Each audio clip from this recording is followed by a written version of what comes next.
नमस्कार मित्रों, YouTube channel में आपका स्वागत है। दोस्तों, आज हम हिंदी साहित्य के इतिहास का नेक्स्ट पार्ट लेकर आए हैं। यदि आप UP TGT, PGT, UGC net, JRF Hindi आदि अन्य किसी भी राज्य के हिंदी अध्यापक तथा हिंदी साहित्य से संबंधित कोई भी तैयारी कर रहे हैं तो इसको अवश्य देखें, और यदि वीडियो पसंद आए तो इसको लाइक करें और अपने सभी मित्रों को शेयर करें तथा हमारे वीडियो प्रतिदिन देखना चाहते हैं तो चैनल को सब्सक्राइब करें और घंटी को दबाना ना भूलें, जिससे आपको सबसे पहले नोटिफिकेशन मिल सके। मित्रों, आज हम सरस्वती गोविंद पांडे द्वारा लिखित पुस्तक हिंदी भाषा एवं साहित्य का वस्तुनिष्ठ इतिहास का विस्तृत अध्ययन करेंगे, क्योंकि यह पुस्तक सभी हिंदी साहित्य ग्रंथों का निचोड़ है। आपका अधिक समय न लेते हुए इस क्लास की शुरुआत करते हैं। आज का हमारा प्रकरण है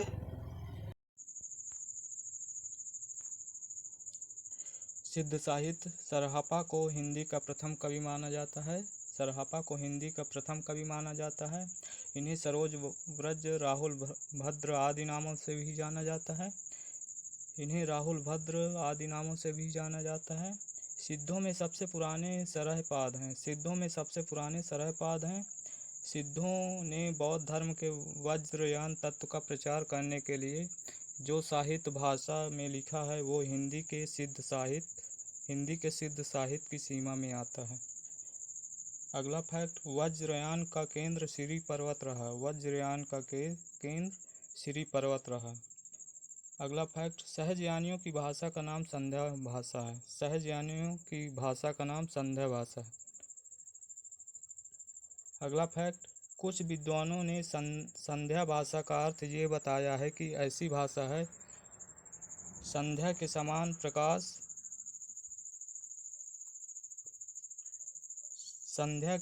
प्रकाश तथा अंधकार का मिश्रण है। ज्ञान के आलोक में उसकी सारी बातें स्पष्ट हो जाती हैं।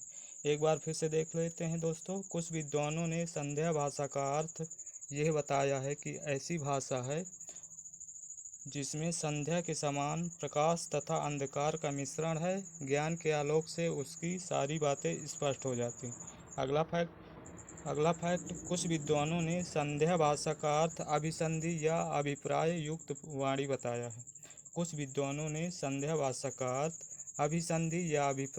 वाणी बताया है। अगला फैक्ट, पंडित विधुशेखर शास्त्री ने बताया कि मूल संध्या भाषा नहीं बल्कि संध्या भाषा रहा। पंडित विधुशेखर शास्त्री ने बताया कि मूल शब्द संध्या भाषा नहीं बल्कि संध्या भाषा रहा। अगला फैक्ट, ज्योतिश्वर ठाकुर रचित वर्ण रत्नाकर। ज्योतिश्वर ठाकुर की रचना का क्या नाम था? ज्योतिश्वर ठाकुर की रचना का नाम वर्ण रत्नाकर था। वर्ण रत्नाकर नामक 14वीं शताब्दी के मैथिली ग्रंथ में सिद्धों के नाम दिए गए हैं। अगला फैक्ट, सहज यानियों की संध्या भाषा का प्रभाव संत कवियों पर भी पड़ा और उलट बांसियां लिखने लगे। अगला फैक्ट, राहुल सांकृत्यायन ने सरहपात का समय 769 ईस्वी बताया।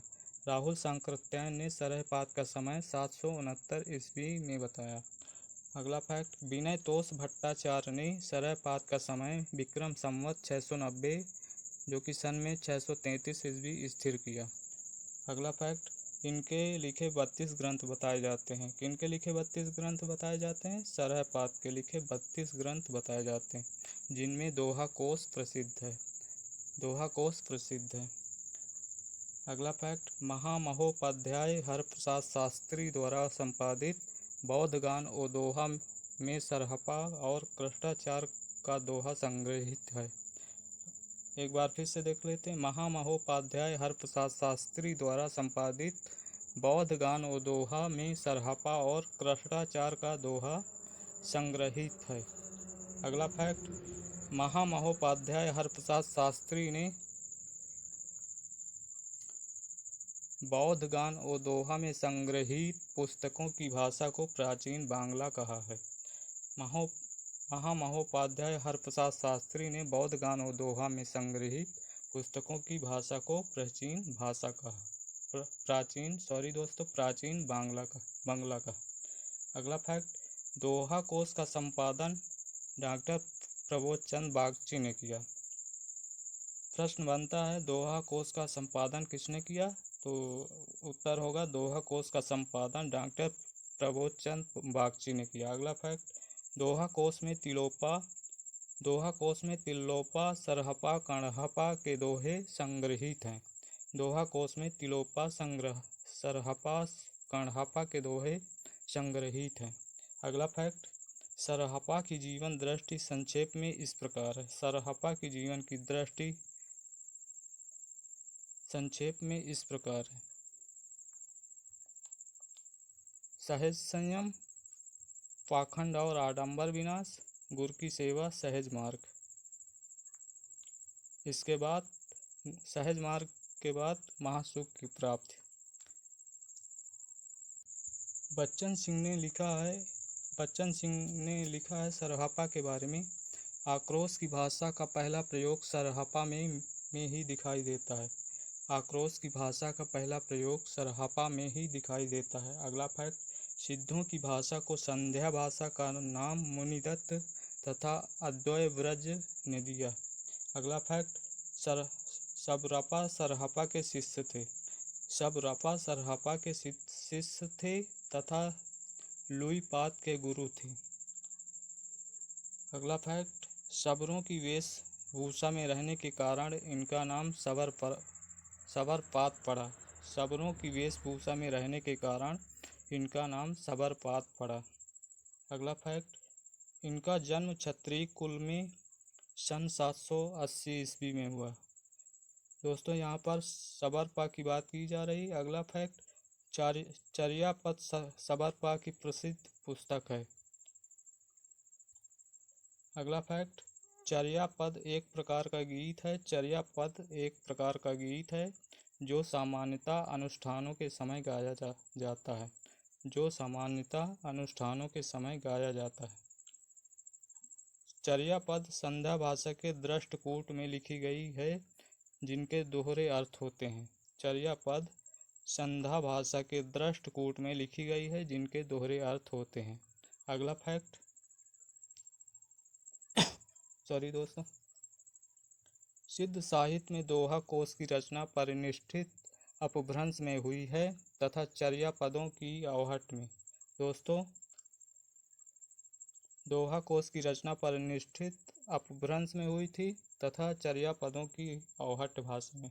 अगला फैक्ट, सिद्धों का दोहा और चर्यापद संत साहित्य में क्रमशः साखी और शब्दी में किंचित रूपांतरित हो गया। एक बार फिर से देख लेते हैं। सिद्धों का दोहा चर्यापद संत साहित्य में क्रमशः साखी शब्दी में किंचित रूपांतरित हो गया। लुईपा के बारे में देख लेते हैं। लुईपा का जन्म राजा धर्मपाल के शासनकाल में सन 773 ईस्वी में एक कायस्थ परिवार में हुआ था। अगला फैक्ट, लुईपा सबरपा के शिष्य थे। लुईपा सबरपा के शिष्य थे। अगला फैक्ट, 84 सिद्धों में लुईपा का स्थान प्रथम तथा सबसे ऊंचा माना जाता है। 84 सिद्धों में, दोस्तों, सिद्धों की संख्या 84 थी।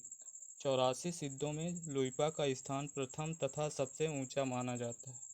अगला फैक्ट, लुईपा साधना में इतने ऊंचे थे कि उड़ीसा के राजा दारिकपा और उनके मंत्री डेंगिपा इनके शिष्य हो गए थे। लुईपा साधना में इतने ऊंचे थे कि उड़ीसा के महाराजा दारिकपा और उनके मंत्री डेंगिपा इनके शिष्य हो गए थे। अगला फैक्ट, डोम्बिपा का जन्म मगध के क्षत्रिय वंश में सन 840 ईस्वी के आसपास हुआ। डोम्बिपा का जन्म मगध के क्षत्रिय वंश में सन 840 ईस्वी के आसपास हुआ।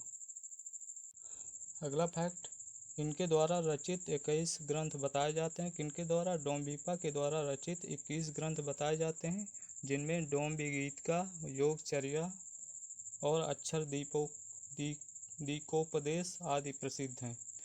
एक बार फिर से देख लेते हैं। डोम्बी गीत का योगचर्या और अक्षर दीकोपदेश आदि प्रसिद्ध हैं।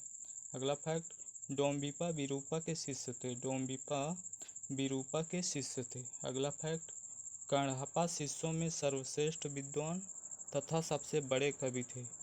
कण्हपा शिष्यों में सर्वश्रेष्ठ विद्वान तथा कण्हपा सिद्धों में सर्वश्रेष्ठ विद्वान तथा सबसे बड़े कवि थे। अगला फैक्ट, कण्हपा का जन्म कर्नाटक के ब्राह्मण वंश में सन 820 ईस्वी में हुआ। कण्हपा का जन्म कर्नाटक के ब्राह्मण वंश में सन 820 ईस्वी में हुआ था। अगला फैक्ट, राहुल सांकृत्यायन के अनुसार कण्हपा पांडित्य तथा कवित्व में बेजोड़ थे।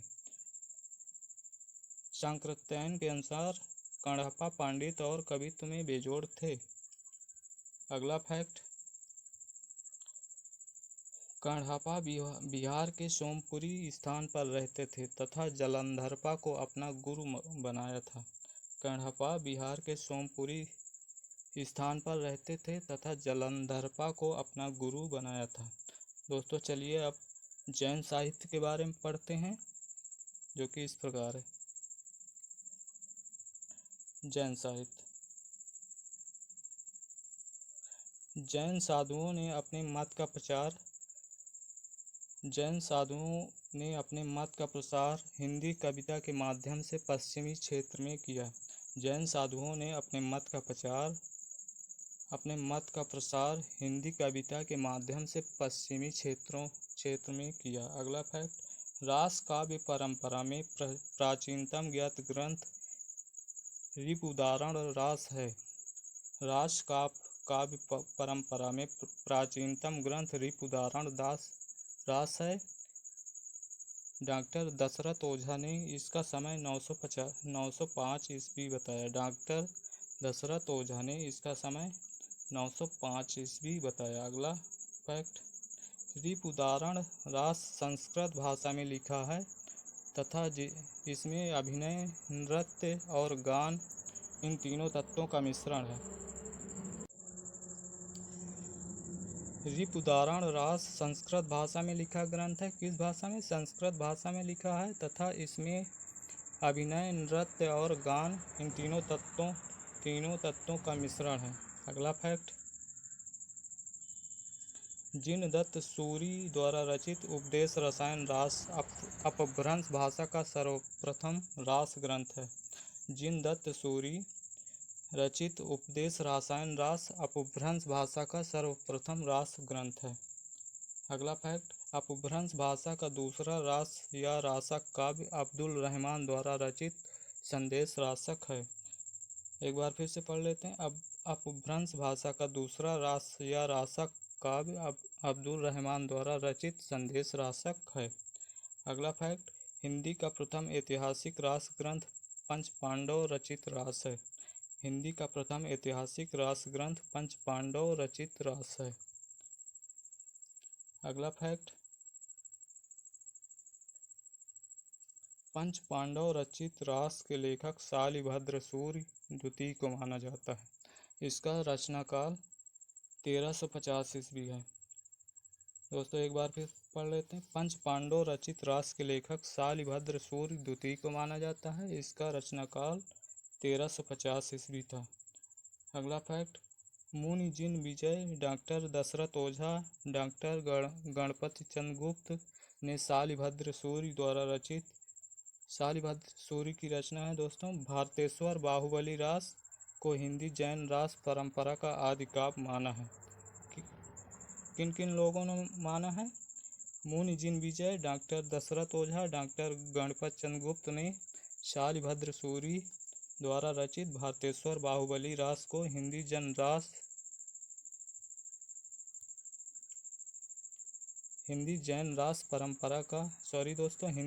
रास परंपरा का आदि काव्य माना है। अगला फैक्ट, डॉक्टर गणपति चंद्र गुप्त ने शालिभद्र सूरि को हिंदी का प्रथम कवि माना है। डॉक्टर गणपत चंद्र गुप्त ने शालिभद्र सूरी को हिंदी का प्रथम कवि माना है। अगला फैक्ट, भारतेश्वर बाहुबली रास की रचना 1184 ईस्वी में हुई। भारतेश्वर बाहुबली की रचना 1184 ईस्वी में हुई तथा इस ग्रंथ में भारतेश्वर तथा बाहुबली का चरित्र वर्णित है। अगला फैक्ट, यह ग्रंथ 205 छंदों में रचित एक सुंदर खंड काव्य है। दोस्तों, ये 205 छंदों में रचित एक सुंदर खंड काव्य। अगला फैक्ट, भारतेश्वर बाहुबली का संपादन मुनिजिन विजय ने किया। भारतेश्वर बाहुबली का संपादन किसने किया? मुनिजिन विजय ने किया। अगला फैक्ट, प्रसिद्ध जैन आचार्य देवसेन कृत श्रावकाचार्य को डॉक्टर नगेन्द्र ने हिंदी की प्रथम रचना माना है। दोस्तों, इसका रचना काल समय है 933 ईस्वी। अगला फैक्ट, देवसेन ने सन 933 ईस्वी में श्रावकाचार्य की रचना की। 933 ईस्वी में श्रावकाचार्य की रचना की। श्रावकाचार्य में 250 दोहों में श्रावक धर्म का प्रतिपादन किया है।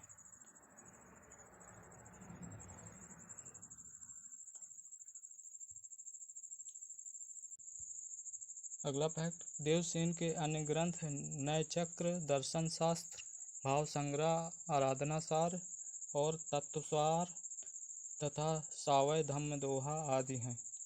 अगला फैक्ट, इनके ग्रंथों में इनका नय चक्र बहुत प्रसिद्ध है। इनके ग्रंथों में इनका नय चक्र बहुत प्रसिद्ध है। अगला फैक्ट, देवसेन के नय चक्र को लघु नय चक्र का नाम भी दिया गया है। देवसेन के नय चक्र को लघु नय चक्र का नाम भी दिया गया है। अगला फैक्ट, देवसेन अपने ग्रंथ में जैन धर्म के अनेक संघों की उत्पत्ति लिखी है, जिसे इन्होंने जैनाभास नाम दिया है। देवसेन अपने ग्रंथ में जैन धर्म के अनेक संघों की उत्पत्ति की है, जिसे इन्होंने जैनाभास नाम दिया। अगला फैक्ट, बृहद नय चक्र की रचना देवसेन के शिष्य माइल धवन ने किया। बृहद नय चक्र की रचना देवसेन के शिष्य माइल धवल ने किया, जो कि देवसेन के नाम से प्रसिद्ध है। अगला फैक्ट, बृहद नय चक्र का वास्तविक नाम दव्यसहावपयास है। बृहद नय चक्र का वास्तविक नाम दव्यसहावपयास है। द्रव्य स्वभाव प्रकाश है। आगे पढ़ते हैं। पहले ये ग्रंथ दोहा बंद में था दोस्तों, किंतु बाद में किसी शुभंकर के कहने से प्राकृत में गाथा बंद कर दिया गया। अगला फैक्ट, द्रव्य स्वभाव प्रकाश, जिसको द्रव्य सहाव प्रयास भी कहा जाता है, पहले पुराने हिंदी या अपभ्रंश भाषा में लिखा था। अगला फैक्ट, दव्य सहाव प्रयास अब प्राकृत भाषा में मिलते हैं।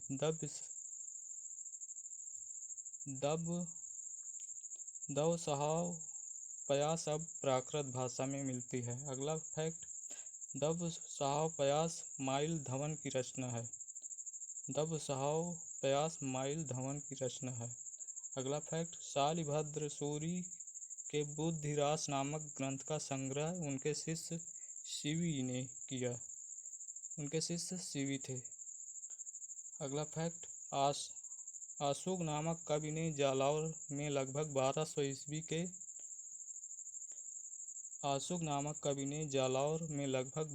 ईस्वी के आसपास 35 छंदों का एक लघु खंड काव्य चंदबाला रास नाम से लिखी।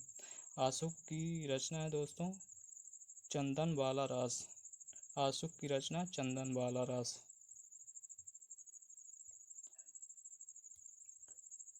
अगला फैक्ट, आशुक ने जीव दया रास नामक एक अन्य ग्रंथ की रचना की। आशुक की दोस्तों एक और रचना है, उसका नाम है जीव दया रास नामक एक अन्य ग्रंथ। अगला फैक्ट, जिन धर्म सूरी ने 1209 ईस्वी में स्थूल भद्र रास की रचना की। जिन धर्म सूरी ने 1209 में स्थूलभद्र रास की रचना की। अगला फैक्ट, स्थूलभद्र रास में रचयिता का नाम जीर्णधाम मिलता है, जो जिन धर्म का ही पर्याय माना जाता है। एक बार फिर से पढ़ लेते हैं। स्थूलभद्र रास में रचयिता का नाम जीर्णधाम मिलता है, जो जिन धर्म का ही पर्याय माना जाता है। अगला फैक्ट, विजय सेन सूरी ने रेवंतगिरी रास की रचना 1231 ईस्वी के आसपास किया है। विजय सेन सूरी ने रेवंतगिरी रास की रचना कब की थी? 1231 ईस्वी के आसपास किया था। अगला फैक्ट, रेवंतगिरी रास में जैन तीर्थ रेवंतगिरी तथा तीर्थकर नेमिनाथ की प्रतिमा के महत्व का प्रतिपादन ऐतिहासिक और पौराणिक इतिवृत्ति तथा प्राकृतिक सौंदर्य के आधार पर किया।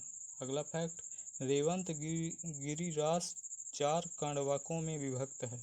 रेवंतगिरी रास 4 कण्वकों में विभक्त है। अगला फैक्ट, रेवंतगिरी रास की ही भांति कवि पल्हड़ द्वारा रचित आबू रास 1232 ईस्वी में भी जैन प्रसिद्ध स्थान आबू मंदिर का भी वर्णन किया गया। अगला फैक्ट, मुनि सुमतिगण ने नेमिनाथ रास की रचना। मुनि सुमतिगण ने नेमिनाथ रास में जैन तीर्थकर नेमिनाथ के चरित्र का वर्णन अत्यंत संक्षेप में किया है। सुमतिगण ने नेमिनाथ रास में जैन तीर्थकर नेमिनाथ के चरित्र का वर्णन किया है। अगला फैक्ट, नेमिनाथ रास की रचना 1213 ईस्वी में हुई। इसमें 58 छंद हैं। नेमिनाथ रास की रचना 1213 ईस्वी में हुई। इसमें 58 छंद हैं। अगला फैक्ट, दोहा चौपाई छंद में चौपाई छंद में 12 मासा का वर्णन विनय चंद सूरी द्वारा रचित नेमिनाथ